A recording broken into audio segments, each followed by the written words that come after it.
So in the last session, I should speed up a little bit, and I'll skip many of the definitions and theorems, just so that we can have some time about the applications.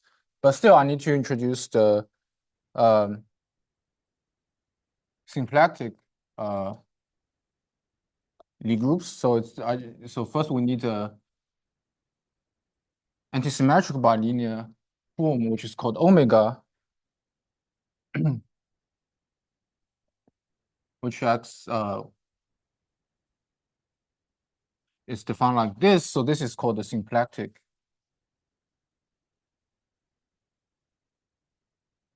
That's why it's SP and this omega is given by this thing we've seen before. And in particular, omega transpose is equal to minus omega. Okay, usually it's this one. Then SP 2 and R, the real one, the real symplectic group. So it's defined as the real matrices.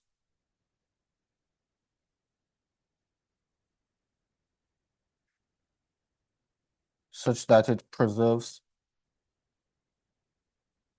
the symplectic form.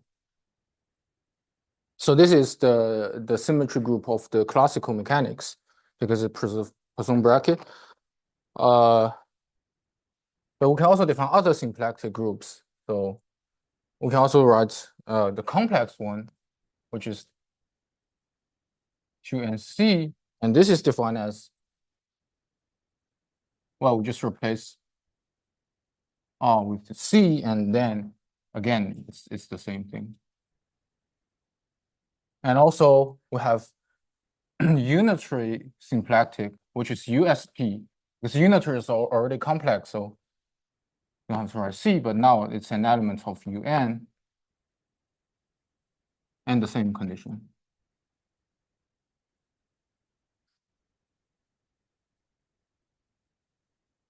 So there are also other sort of variants of orthogonal and also unitary groups. For example, if we take this thing here,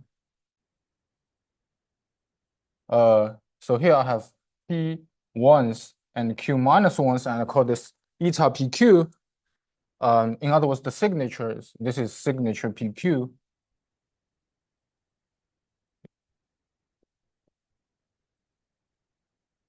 And this is then I can define, for example, UPQ as the set of complex matrices satisfying this condition.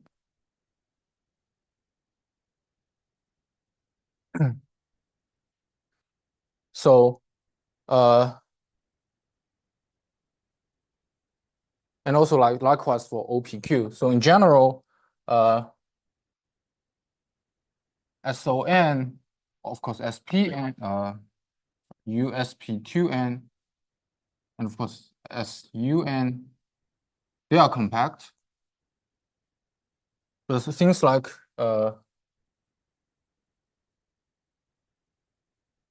UPQ, this is non-compact.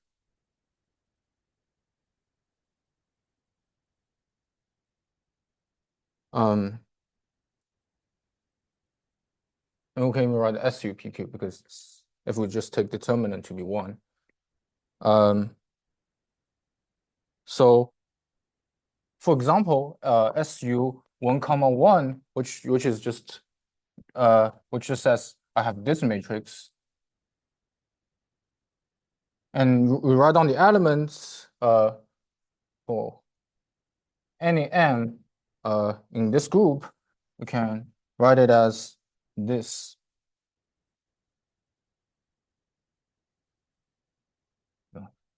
Then again, let's use this x1 plus rx2 to denote A, and B, well, equals say x3 plus rx4. And then this determinant condition says A star minus BB star is 1. So now in terms of the x coordinates, I have the x1 squared plus x2 squared minus x3 squared minus x4 squared, which is 1. So this is like the hyperbolic, which is non-compact. So that's the rough idea.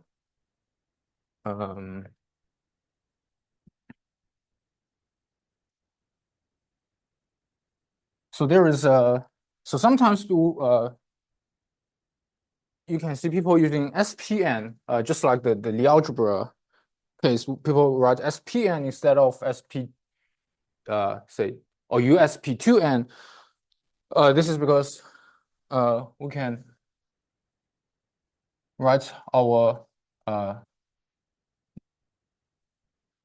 or define the Lie groups as the following. So here, this is M in GL, NR, MZ, M is identity, and of course, determinant M is 1. And here, it's the same thing, but with C. And here, I have the quaternion with the same thing. So actually, I can just define the condition like this. So let me write down the complete thing. So presumably everyone knows what the quaternion is. So and there is one can show that determinant is automatic. So it's always the case for these matrices. So there's no notion of special symplectic. But in fact, one can show that USP2N is isomorphic to this SPN.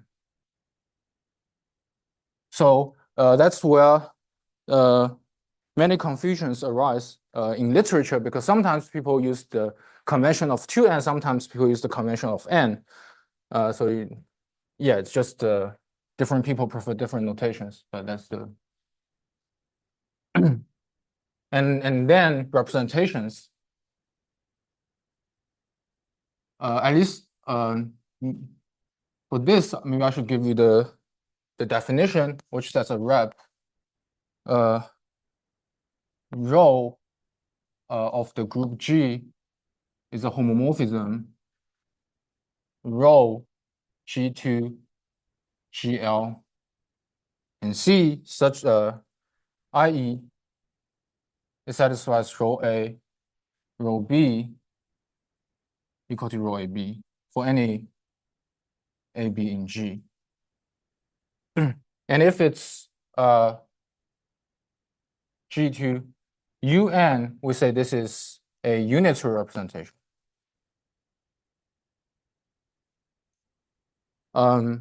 Likewise, we can define the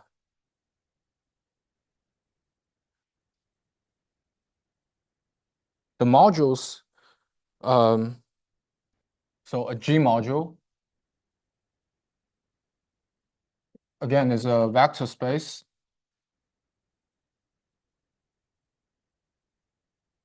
V with the map G times V to V, which sends the pair A comma V to A dot V, and satisfying, well, of course, first E identity element just gives its maps this pair to itself, to V itself, and then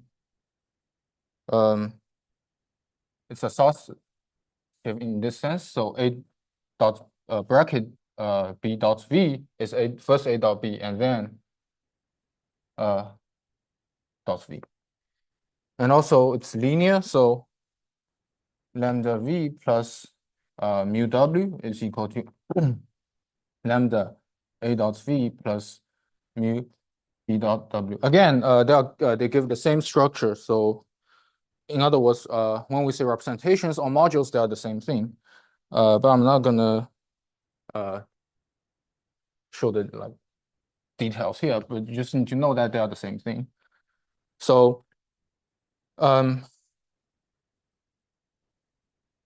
is a theorem which says the finite dimensional reps or irreps. And so again, we have the notion of irreducible representations of U1, which is the circle, are actually given by this for n being an integer. So in other words, any representation looks like e to the I and theta, and well, you can check this. So you can check this. So this follows from some theorem saying that all the finite dimensional irreps of abelian groups are one-dimensional, and but yeah, we're just gonna skip the proofs.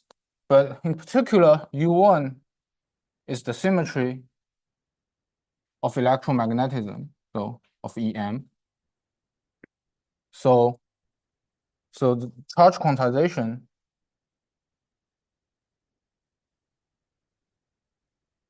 is a consequence of the symmetry.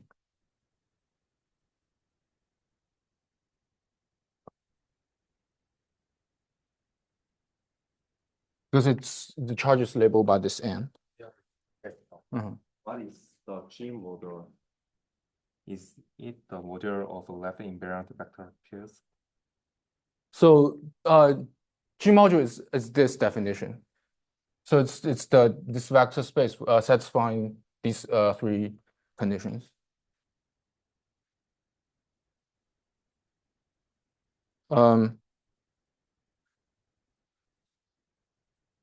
So there are also two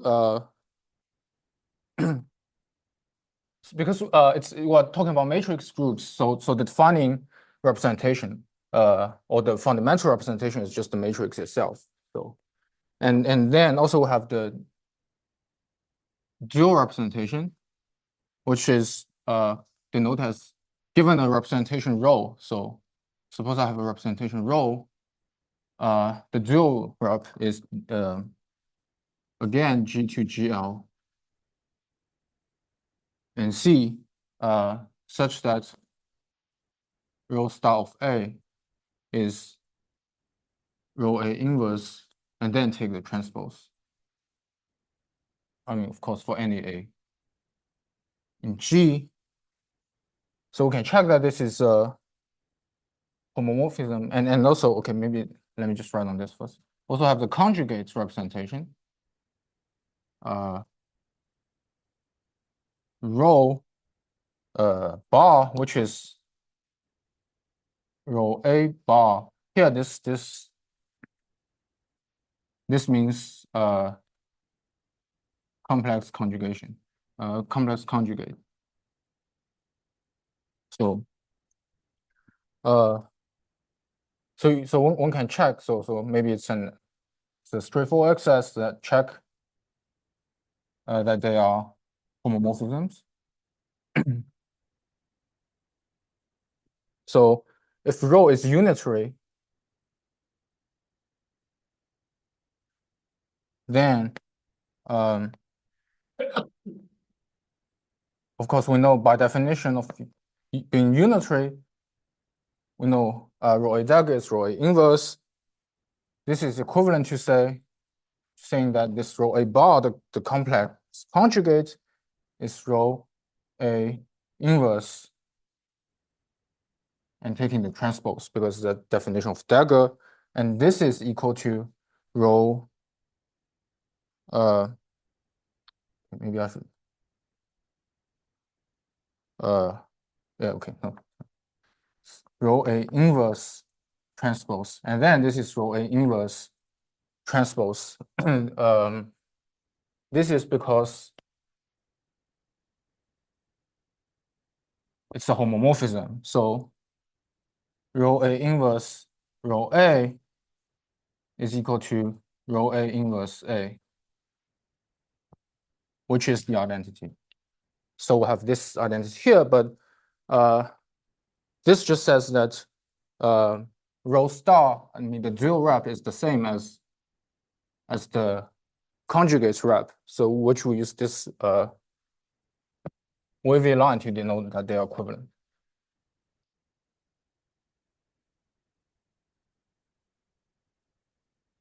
So for compact Lie groups, every complex representation is equivalent to a unitary representation. So we always have this statement here: rho star is the same as rho bar. And so I'll just briefly mention this Young tableau. Namely, it starts with a partition lambda, which is a tuple of numbers such that P1 plus P2 plus up to PS is equal to some integer P. And P1 is greater than or equal to P2, greater than or equal to dot up to PS. So it's a decreasing sequence, and we have the Young diagram or Young tableau given by denoted as this bracket lambda, which is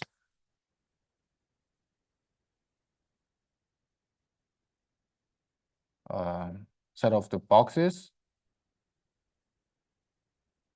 Well, like this, something like this, such that the first row I have P1 boxes, the second row I have P2 boxes, and in the last, for the last row I have PS boxes. So that's the Young diagram, and the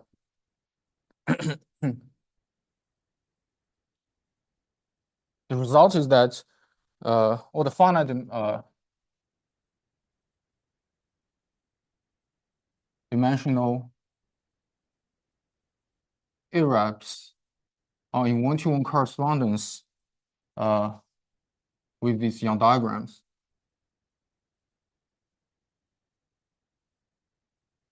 With S less than N. Okay, I should write final limit of SUN.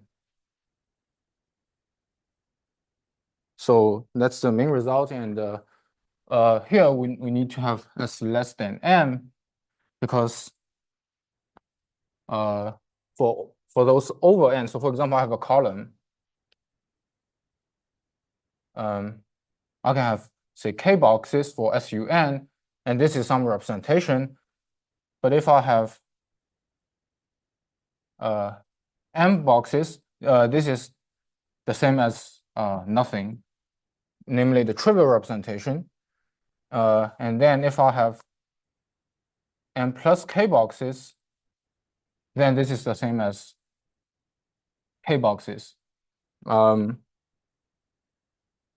So this, well, the short reason is that because the columns are like the anti-symmetrizing the indices, but I don't have time to really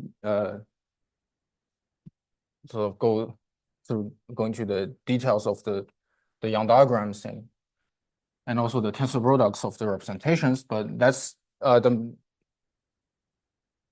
upshot is that you have the Young diagrams to label the finite dimensional irreps. So we mentioned that the Lie algebras are the sort of tangent spaces of the Lie groups around the identity element. So to see this, we just consider this exponential of the matrix.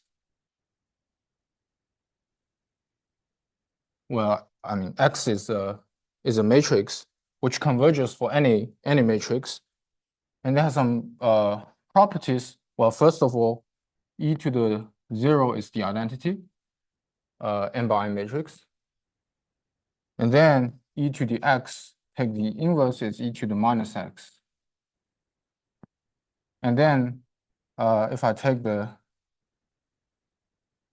complex conjugate, it's the same as complex conjugates on x, And of course, taking the transpose is the same as taking the transpose on X. And also, it is linear. Alpha plus beta X is equal to alpha E beta X for alpha beta, any alpha beta in C. And also, CEX, C inverse is ECX C inverse. So this one.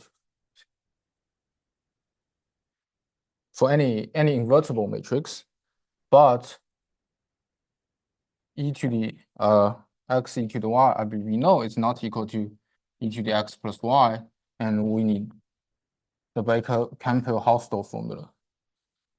So the theorem says, given the matrix Lie group G, so I have a G, which is a matrix Lie group,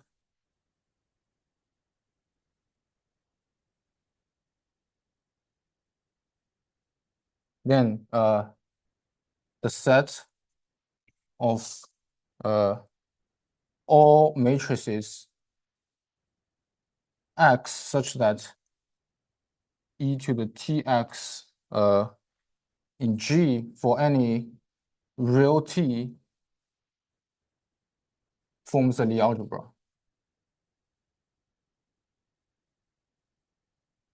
So if we expand this e to the tx around small t, we know is something like this. So it's kind of like the tangent space around your identity element. Okay, I mean, just write it here. So for example,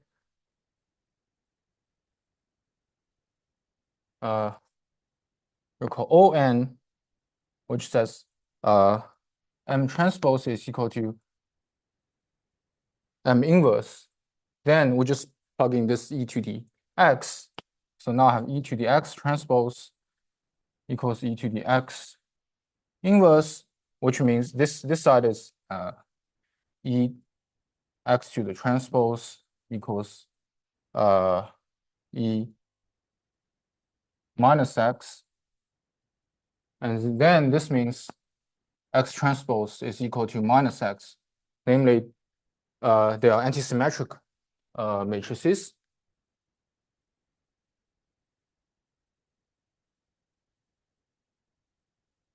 And for unitary ones, I have M dagger equals M inverse. So again, this means e to the x dagger equals e to the minus tx. Yeah, okay. Yeah, okay, let's just keep t here. So I didn't keep it. So this is anti-Hermitian.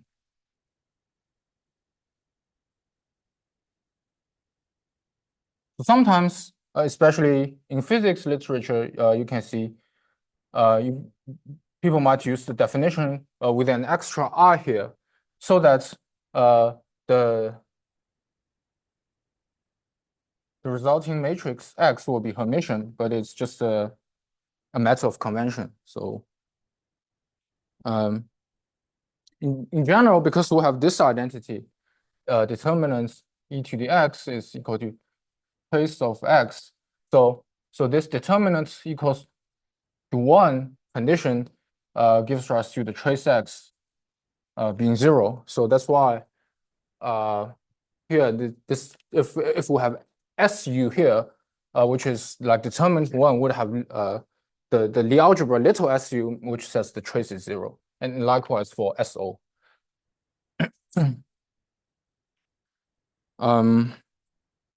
So let's check.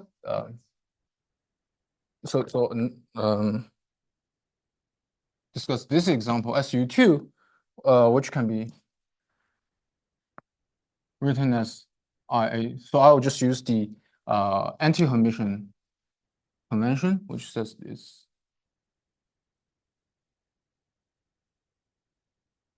And plus for A1, 2, 3 being the real numbers. And then I can write it as A1, 0, 1, minus 1, 0.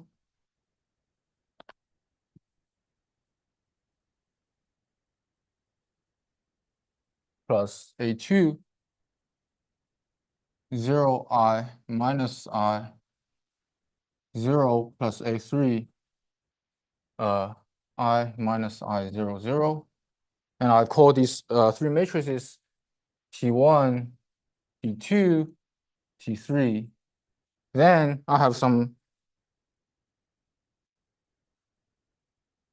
commutation relations like this, etc. And also I can take SO3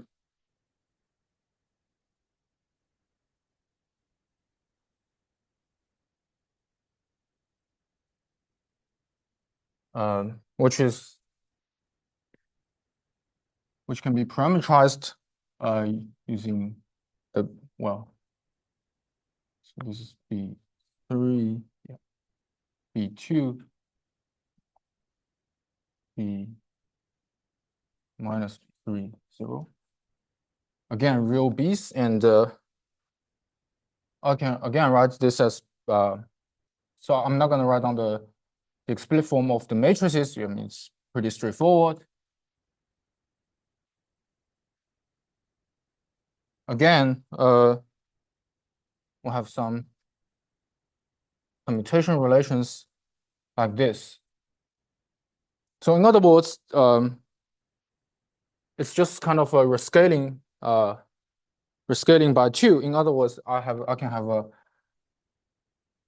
isomorphism defined like this, which says that SU2 is isomorphic to SO3 for the Lie algebras. But remember, for Lie groups, they are different.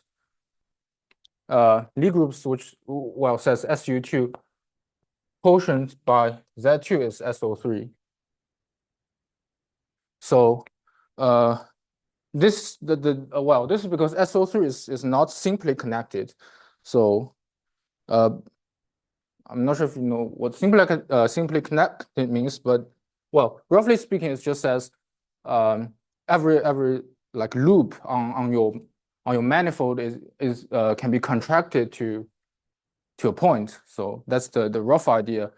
Well, precisely speaking, I mean, it just says it's, well, if you know what homotopy is, then you probably know what simply connectedness means. So it says it's homotopic. All the loops are homotopic to the points. Right. So there's a theorem says for G and H, they are Lie groups, and also little g and little h Lie algebras. Let phi be a homomorphism from little g to little h, so be a homomorphism. If G is simply connected,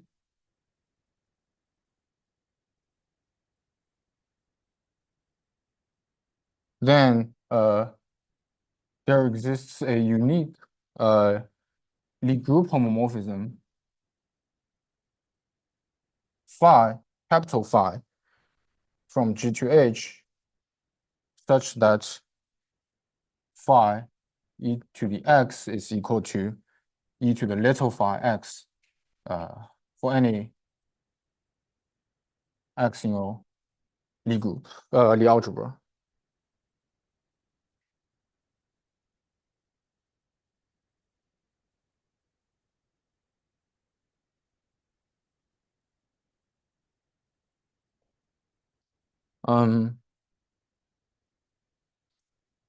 Right. So, so in general, I mean, SO3 is not simply connected, while SU2 is. And so I'll skip the definition, but there is a so there is a unique simply collected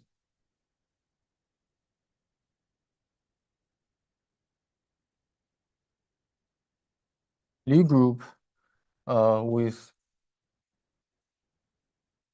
the algebra S little SON, and this is denoted or called spin of n.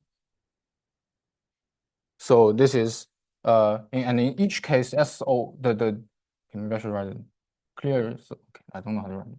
So in each case the Lie group has this relation. SON is spin n quotiented by Z2. So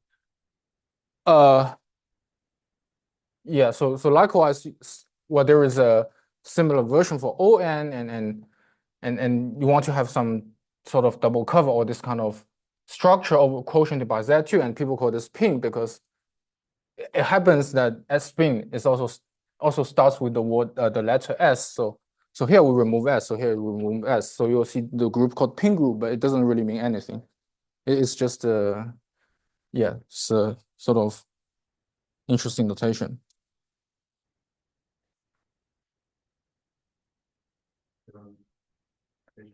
Do we not need H to be single connected also? It doesn't have to. It doesn't have to.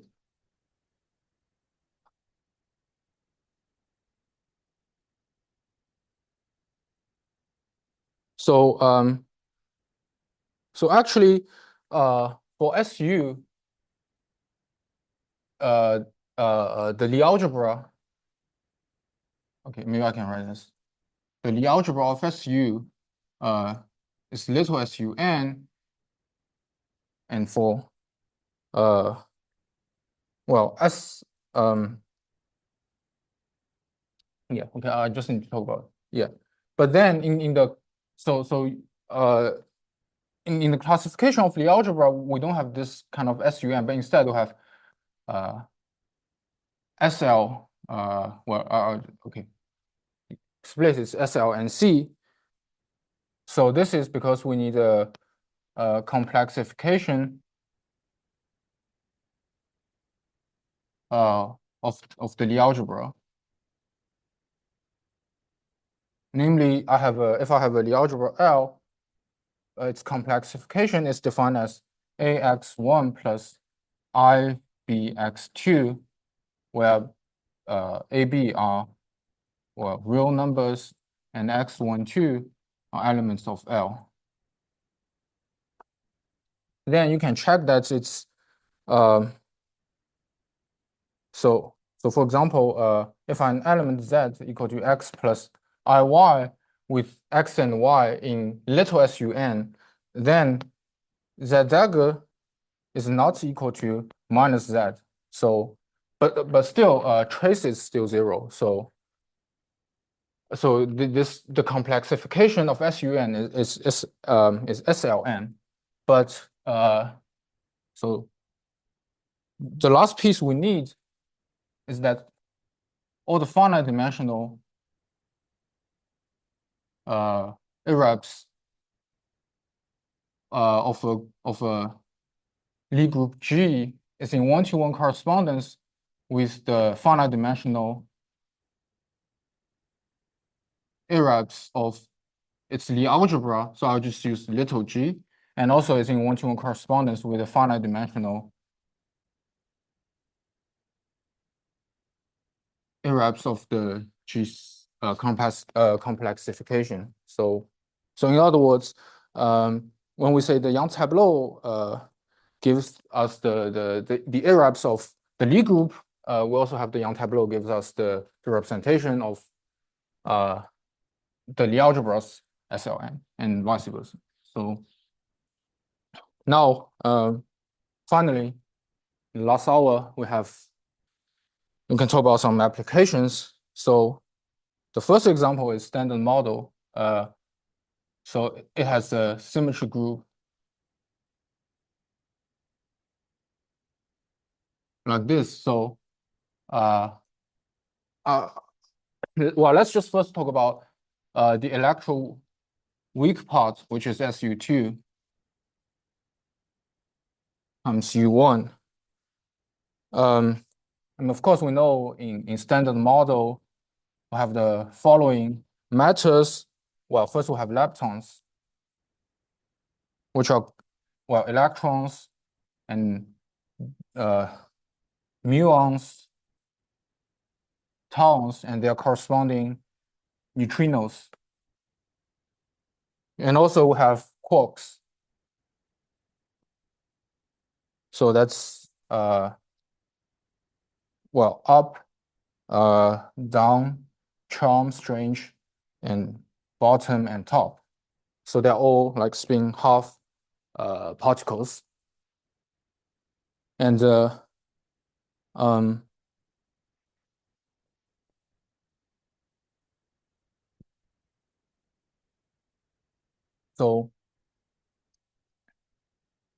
there is this U1. Well, I mean, we just focus on the electroweak part. We have the U1, which is the hypercharge, called hypercharge, and it's labeled by this Y. So recall that for U1, we know the irreps are labeled by, or are just given by this e to the iq theta, where q is an integer. So the convention, this is because of some historical reason, the hypercharge is defined as 3y. So y can be 0 plus minus 1/3 plus minus 2/3, etc. And also SU2, we know the irreps are given by these boxes, say of length n-1, so the dimension would be n. And usually these are they have these names, like the singlet is just trivial, nothing. We have the so-called doublet, which is one box, and then we have triplet, gives me two boxes, etc.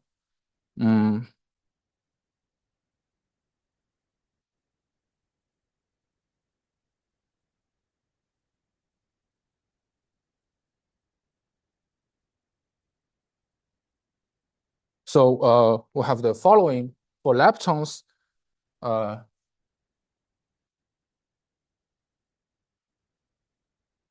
They transform as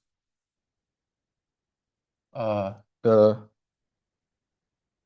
doublets and the SU2. So here, this L means it's there is a chirality. So you have left moving and right moving. So if you don't know, it's fine, but also have the left. So they are the doublets. They form a doublet in the as a representation of SU2. And they have hypercharge -1. And also you have right moving. And then there are singlets and SU2. So just itself. And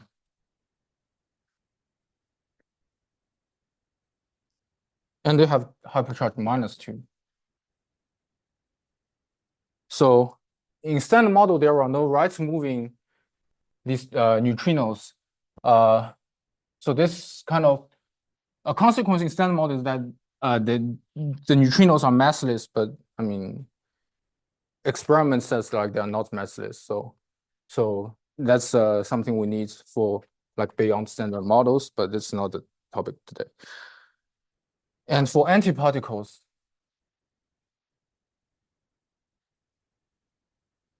they are just in the conjugate representation.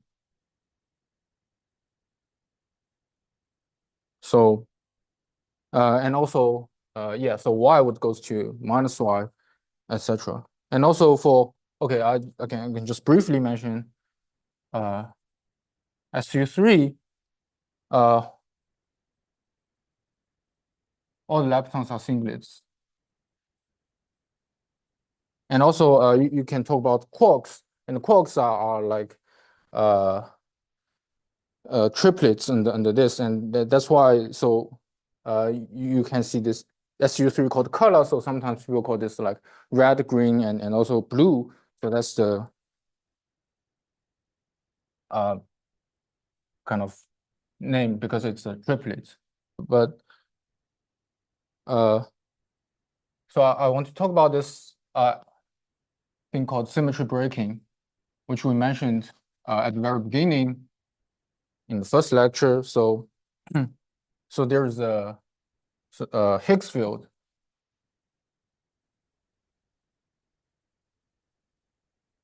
We write it as phi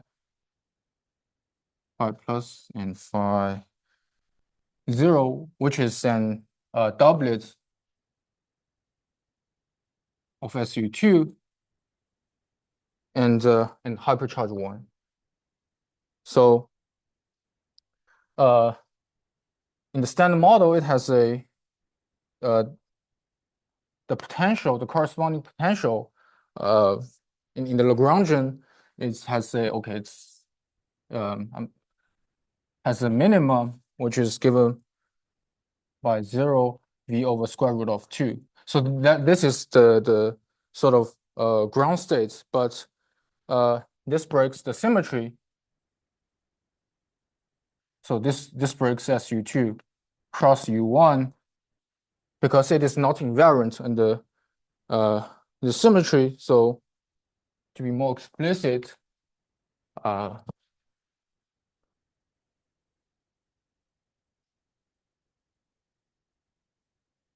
so we have this for the hypercharge, and also we have SU2. So let's just write SU2 as A minus B star, B A star. So this is the matrix M in SU2. So doublet means it's the fundamental representation. And how does it act on my Higgs field? So it looks like this. I shouldn't just write SM. So this, because it's hypercharge 1, so it's just 3I theta.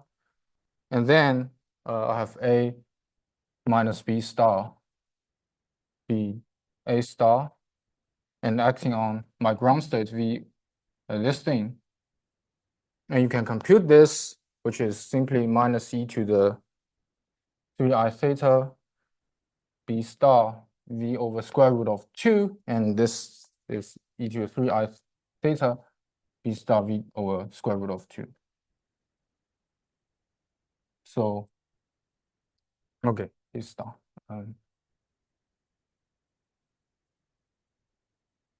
So I want this to be, so I want this to be invariant. In other words, it still should give me 0 v square root, 0 v over square root of 2. So this means that A should be equal to e to the 3I theta, and B is 0. So this gives me the unbroken symmetry, which is EI theta in U1, Y, of course, and also e to the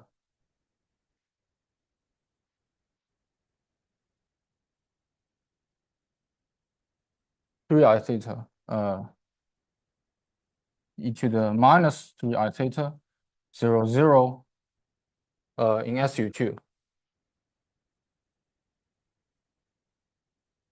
This is the U1 electromagnetism symmetry. So So in other words, U1 is this U1 is a subgroup of SU2 cross U1 in this form, and this would leave the ground state invariant. So that's how you break the electroweak symmetry. And yeah, let's do some examples. So usually the convention for the electromagnetism, we have this irrap with Q, so that it is e to the I6 Q theta. So it's again some convention because, well, yeah, because you want electron to have charge 1, and this will transform as e to the minus 3I theta because y is -1, and here I have e to the 3I theta, e to the minus 3I theta, 0, 0.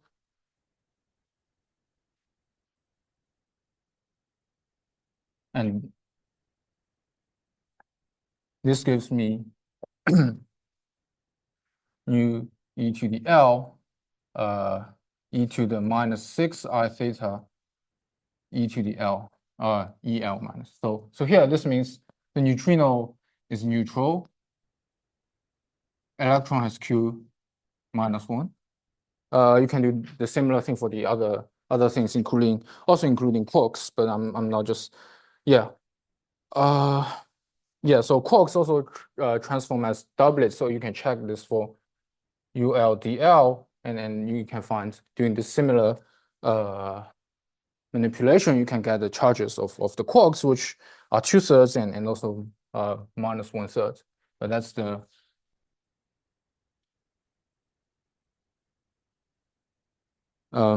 basic idea of this, applying this symmetry to get like the charges of the particles in the standard model, and also you have gauge fields, namely photons, Z bosons, W bosons, and you can do similar thing.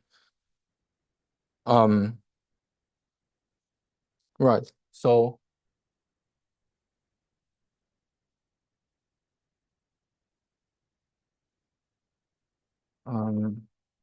modules time. So maybe I can yeah, okay, I'll just mention this these as an example in the standard model, because I want to talk about another thing which is really in string theory, which is something called dimensional reduction,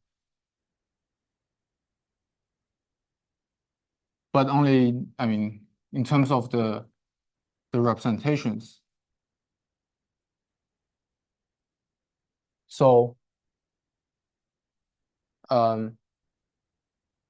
so now the massless particles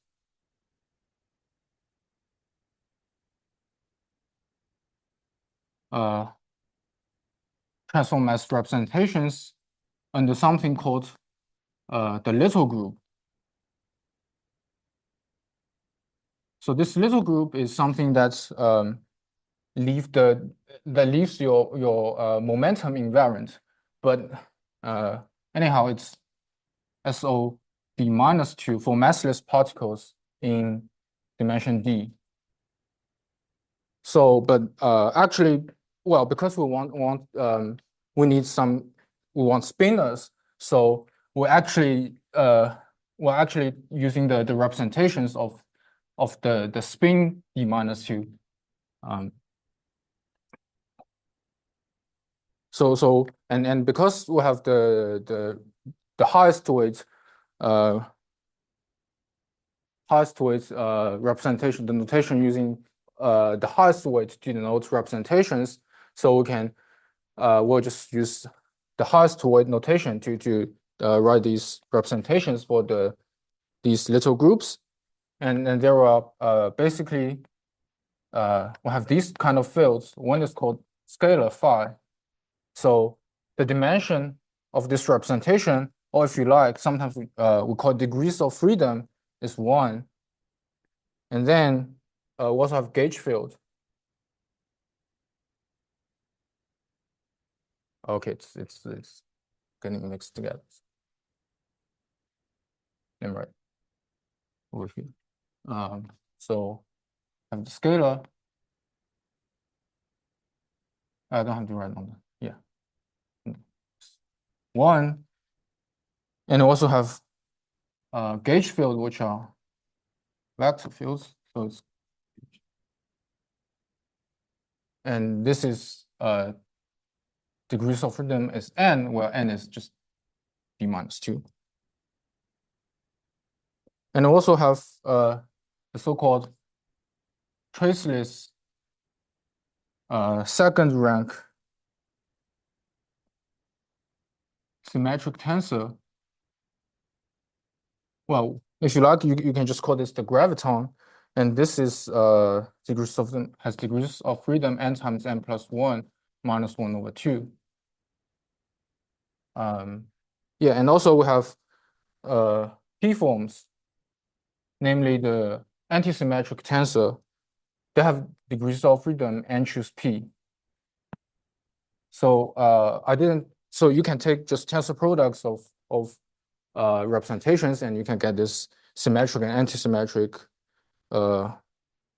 tensors. And also you have the spinor representation, which is, so for n equal to 2m, so SO2m, the dimension or the degrees of freedom is 2 to the m minus 1, and for 2m plus 1, this is 2 to the m. So remember, when we have the thinking diagram, it looks like this. And I was saying the highest weight would be 0, 0, 0, 0, 1, or 1, 0. So I have two inequivalent spinors, and here I have just one single spinor representation. And I would also have a tensor product of a vector, which is this gauge field. So vector field, tensor a spinor representation. That dimension would be n minus 1 times the dimension of the spinor representation. So basically, that's all the fields we need. So also we need something, because to perform this dimensional reduction, in other words, we start with a higher dimension and we go to a lower dimension by compactification. So I'm not sure if I should introduce, but well, roughly speaking, you have a sort of n-dimensional spacetime, and just compactify this on the circle. So you have a you just make one direction to be a circle, and then if the radius of the circle is sufficiently small, so you go from a d-dimensional thing to a d minus 1 dimensional theory. So this is the sort of basic idea of dimensional reduction.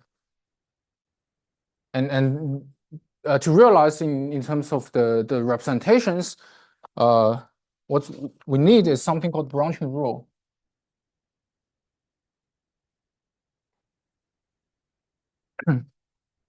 Which says, given a representation, well, either the algebra or the Lie group and a subalgebra H, this can be written as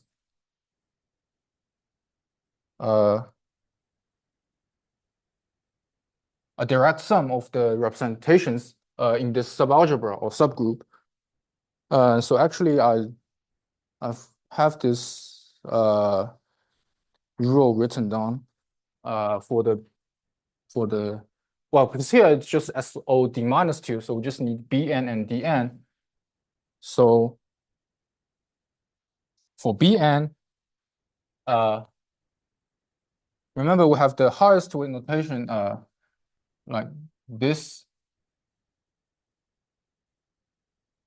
So if it's the highest weight like this n1, n2, and 3, the n minus 1 and n. So this is Bn, well, first let's define a new set of numbers which are given by this plus 2 and n minus 1 plus n over 2, and m2 equals 2n2 plus 2n3 plus dot dot dot plus 2n and minus 1 plus nn over 2, and you just go all the way down to mn minus 1. This is 2n and minus 1 plus nn over 2, and also the last mn is just nn over 2. And likewise for the D-type,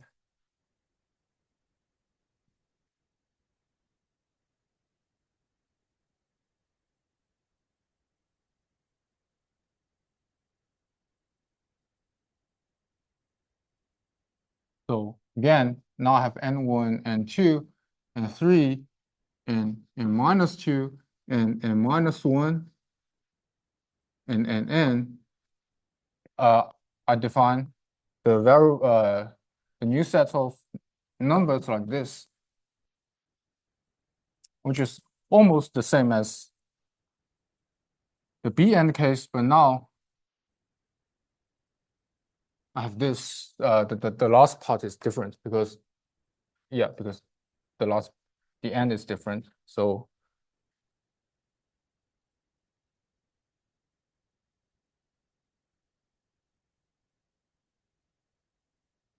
two, and then all the way down to m and minus 1. Now this is n and minus 1 plus nn over 2, and mn is n and minus 1 minus n sub n over 2.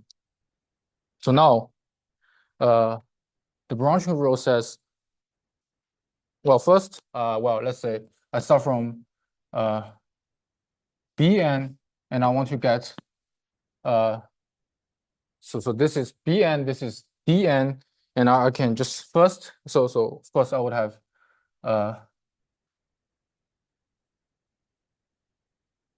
so I would have all these M1s,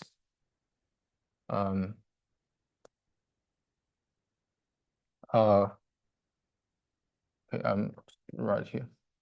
So here I would just write M and M primed, and then I would have, say, M3, and then Mn, and yeah, so now I can find all the possible M primes. Maybe I can use a different color. So this is M prime, M1 prime,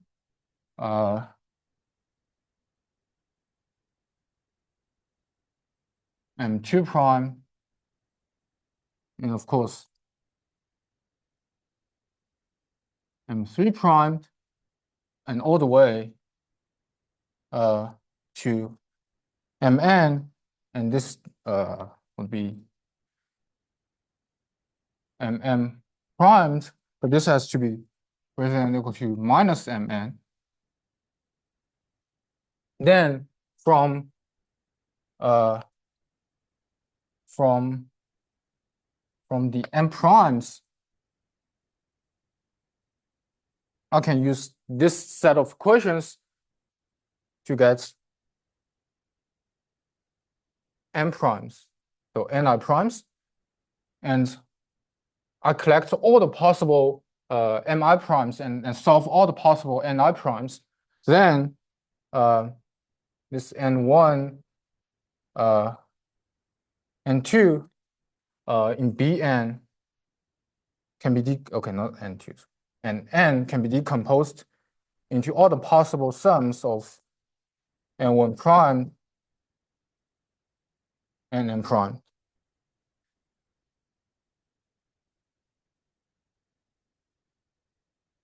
And likewise for Dn to Bn minus 1. So now this is an or this is M from that part, and this is M primed, have a very similar way, which is M1 greater than or equal to M1 primed, M2, all the way to Mn minus 1, then all equal to Mn minus 1 greater than or equal to the absolute value of Mn. And then again, I do this thing, then I can get dn to, well, let me just write it here. So I can get this n1 and n dn as a sum of all the possible solutions from this inequality. So I have n1 primed and n minus 1 primed for Bn minus 1. So that's the branching rule. And once you start with some whatever matter contents and you do this branching rule, you get the dimensional reduction of the.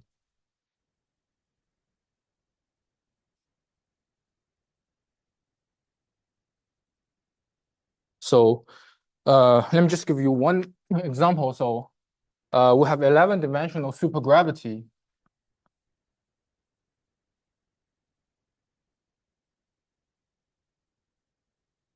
Which has this so-called gravity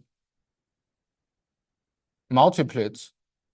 And it's a multiplet in the sense that it has 3 different particles or 3 different sort of matters, because it's SO9 or spin 9. So I'll just write this, but it's B4, so it's just has 4 numbers.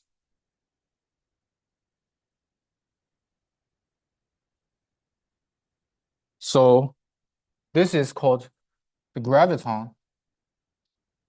That's how your graviton transform under the little group, and this is called a 3-form. So it's something new, something we don't have in, well, I mean, we don't have 11-dimensional standard model, but that's also something to expect. And this is the gravitino, namely the superpartner of your graviton. And if you check the dimension, so this is the second rank symmetric traceless symmetric tensor. So this has or the degrees of freedom, namely the dimension under the little group, is 44. And this is 84 because it's 9 choose 3. And this is 128. Because this is essentially the vector times the spinor. So you follow the formula, it's 128. And these two are bosonic. And if you add them together, you find you have degrees of freedom 128, which is equal to this fermionic thing. Fermionic. So then you do dimensional reduction.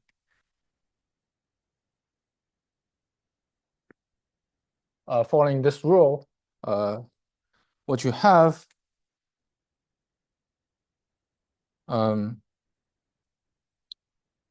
so I'm just gonna give you the results. So this is B4, and you want to get D4. So because there's bifurcation here, so I need to label like what these numbers, the numbers correspond to which nodes, and this is 2000 plus 1008 and plus 000. So what you have is a graviton, a gauge field, a vector field, and also a scalar field. For your graviton, likewise 0010. For the 3-form, what you have is 00118 plus 01008. Yeah, okay, maybe I should write down the dimension as well to see that the number is conserved. So this is 84, and this is 56, and this is 28.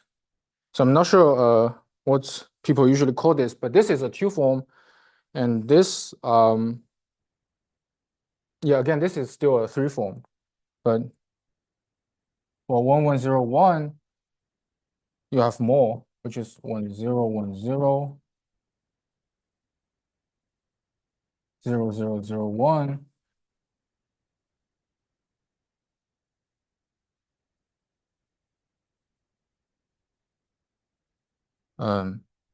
I have 1001. Yeah, and also 00108. And the dimensions are given by 56, 8, 56, 8. So I don't know, sometimes so this is still gravitino, and this is also gravitino because you have two inequivalent sort of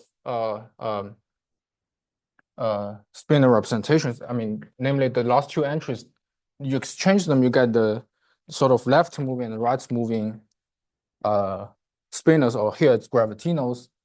And actually, I don't know what these are called, maybe gravifermion. Actually, I don't know the name, but there are fermionic, they're fermions. So that's how you do the dimensional reduction. And what you have is a so-called type 2A supergravity multiplet in 10D. So there are two comments. First, this is 2A, which means there will at least be 2B. And indeed, there is 2B. So this is because this 2A multiplet can be written as a multiplet of two, I mean, a product of two other multiplets. So I'm not going to write this down, but the rough idea is that here you have like spinors. These are the spinors, and you have both 0, 1 and 1, 0. Namely, you have both of the two inequivalent spinor representations, but in the other combination, you only have one of them. So you just take say V10 times V10, which gives you the 2B gravity G2B, so also in 10D. But if you further do the dimensional reduction to non-dimensions, you'll find that G2A and G2B, they give the same sets of matter contents. So in the end, when you go to 90, we have the single gravity multiplet. And yeah, so that's one thing. And also, if we look at the thinking diagram here, there is a triality. Namely, these three nodes on the three ends, they're equivalent because I can just rotate this diagram and just get the same diagram. So in other words, I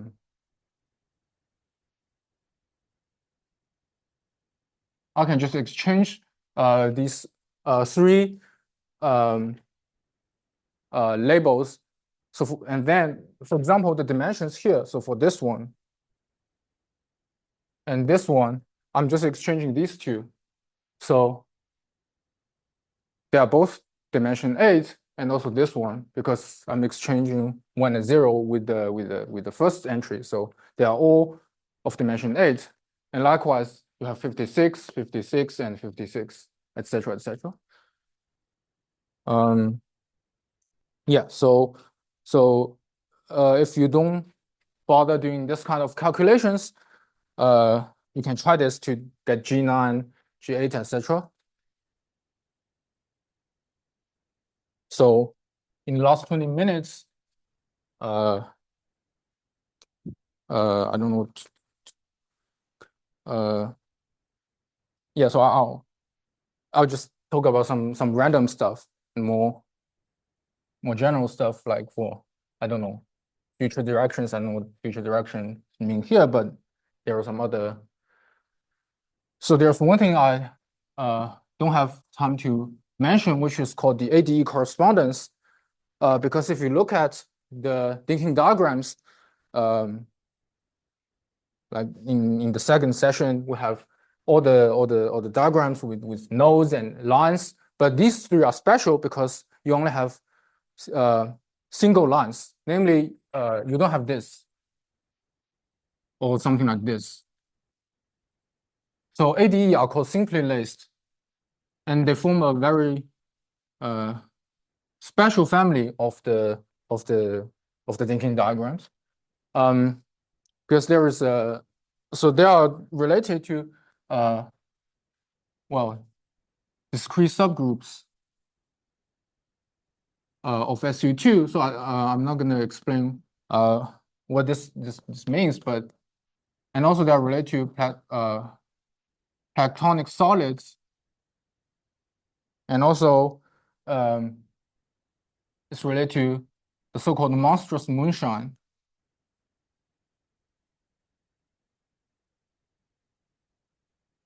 So if you are okay, this is something maybe I can say a little bit more because that's a really funny name, and a really interesting observation. So in sort of the study of modularity, etc., there is something called a J function, which has the expansion. So so I'm not really explaining why this kind of series expansion appears, but it is there. It's a quite important function in modularity, etc. And also, what this monstrous means, you have a monster group appears in the classification of finite simple groups. And this is one of the sort of sporadic ones. So just like the classification of the algebras, the classification of finite simple groups has sort of many families and also some sporadic ones. And one of them is the monster group. And it has representations. Of course, the first representation is the trivial representation. So dimension 1. And the second one, the next one, has dimension this. So you can already see why I write down these numbers, because this is equal to this, which is R2 plus R1. So if you go to the next representation and the next level at Q squared, you will find this number is equal to R1 plus R2 plus R3. So when John Mackay first observed this, he told this to other people, and Conway said this is moonshine, which means it's nonsense. So that's why it's called monstrous moonshine, but it leads to many important discoveries, and yeah, and many interesting topics. So, and also it's related to quiver representations. In particular, it's related to quiver gauge theories. So who's like the gauge theories, which can be represented as quivers, and also Calabi-Yau singularities, which is a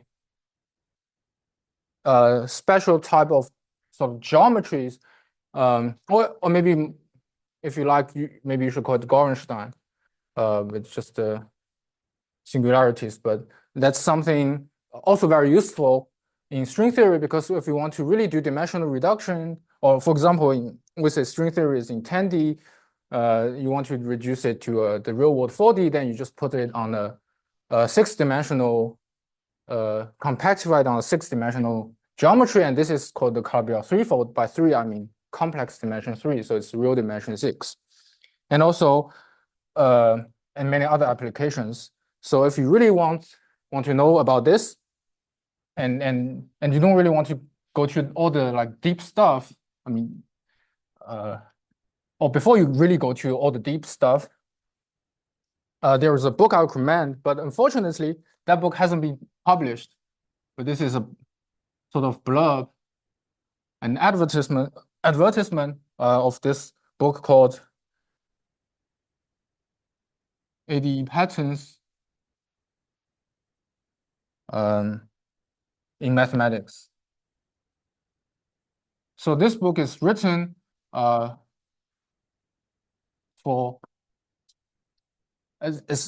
written as an undergrad textbook to introduce this ADE correspondence, and okay, they are written by Cameron, Seong, and also Mackay.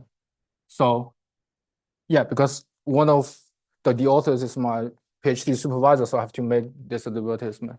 Anyhow, just don't buy this book, but ask the library, ask the university to buy as many as possible. So yeah, so that's my job here today. Okay. Yeah, so also there are other stuff. I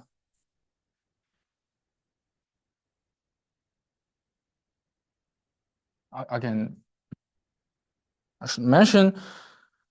So there is one generalization to kind of extend the notion of Lie algebras, because for Lie algebras, recall we have determinant of the Cartan matrix being positive. So if we drop this condition, what we have is the so-called Kac-Moody algebra.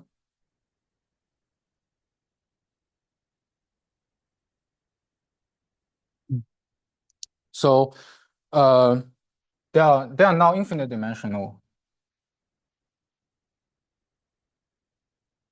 Lie algebras, and there is a really important sort of subclass which is called which is called affine Lie algebras. This is basically which says the determinant of AI is positive for any I from 0 to the rank of G, well, namely, say R, namely the size of the matrix, where this AI is A, the Cartan matrix with the ith row and ith column removed. So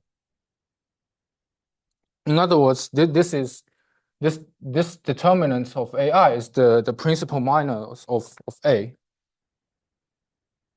And this gives this class is called affine algebra.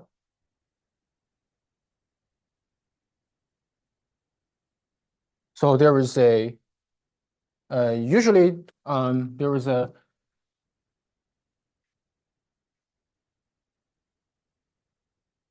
the definition goes like this. So I have the algebra G, and the affine one is denoted as G hat, and this is G tensor C. So inverse, and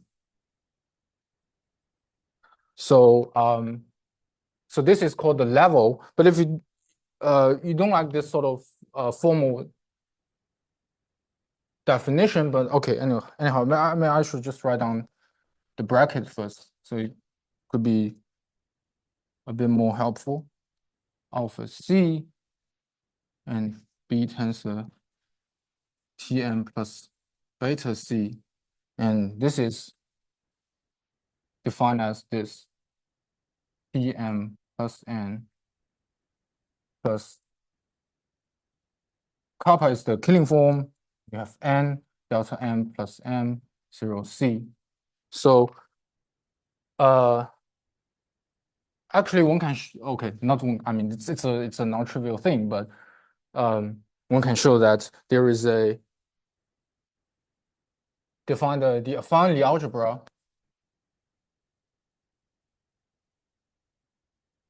again using the, I'm not sure if I've written, okay, I don't think I've written down this name, but I've mentioned this, namely the generators, you know, from, well, I'll just write it as from SL2 triples. So this EFH set of things, giving us the generators called Chevalier generators, and this is the so now you need one more triple. In other words, this is SLN, and the thinking diagram for affine Lie algebra SLN hat is this. So you just add an sort of affine node, and likewise for SO2n plus 1. Okay, before you have this. Now you just add in a affine node. And for SP, you just do this. And for SO2n, so this is SP.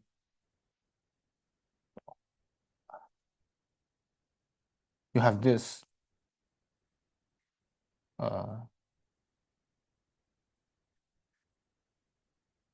So for the exceptional ones, they are similar. For example, E6 is this, and hat is this. So I'm gonna draw the others.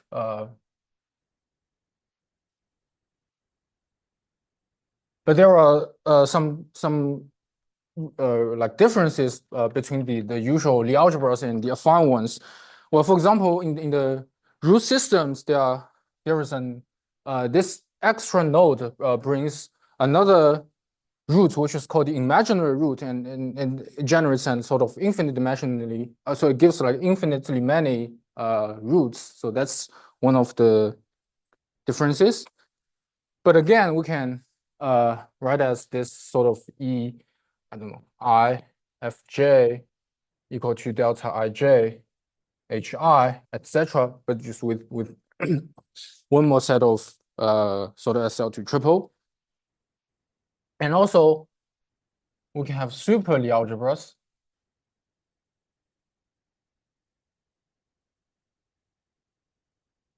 And of course, now we have affine Lie algebras and super Lie algebras. We can have affine super Lie algebras. You just make all the combinations.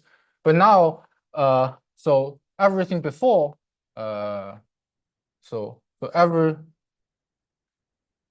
node, well, we talked before,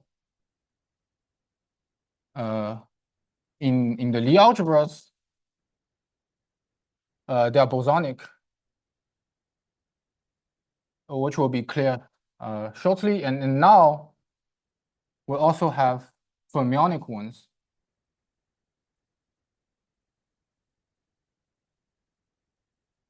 Fermionic ones. So in terms of the Chevalier generators, you can have so it was written there. You have EI Fj equals to delta Ij Hi, where this bracket, maybe I should more explicitly, xy is equal to xy minus yx. Now you can have anti-commutator, namely xy plus yx. So this is for the fermionic ones. So sometimes, well, in physics literature, it's often written as a bracket, square bracket here and a curly bracket here. But in math literature, people just use this notation. But to remember, this is super. So in the sense that xy, it's xy minus 1, xy, yx. So which means, so here, x is 0 if it's bosonic, and this is 1 if it's fermionic. So yeah, so this means I have a Z2 grading on this algebra, and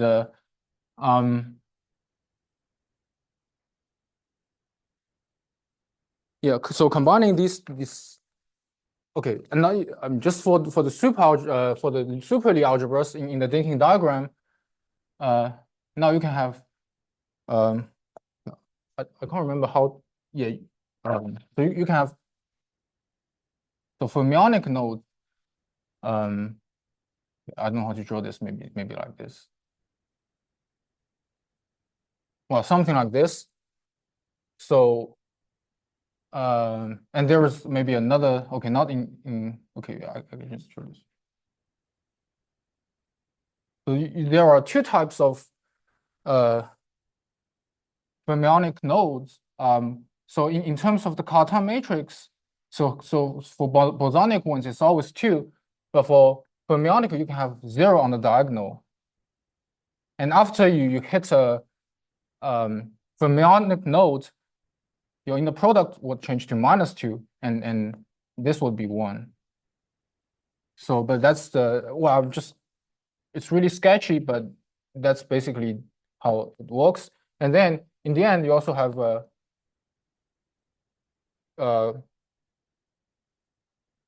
fermionic node whose corresponding Cartan element in the Cartan matrix is ±2. But that's the basic the rough idea of drawing this thinking diagram. And in fact, so in the non-super case, I mean everything is, I mean every algebra has a unique thinking diagram, but now you can have multiple thinking diagrams. So well, let me maybe just give you the example of the affine case. So for affine A type, you don't have this type of node, so you only have that type of thinking of fermionic node, which looks like this.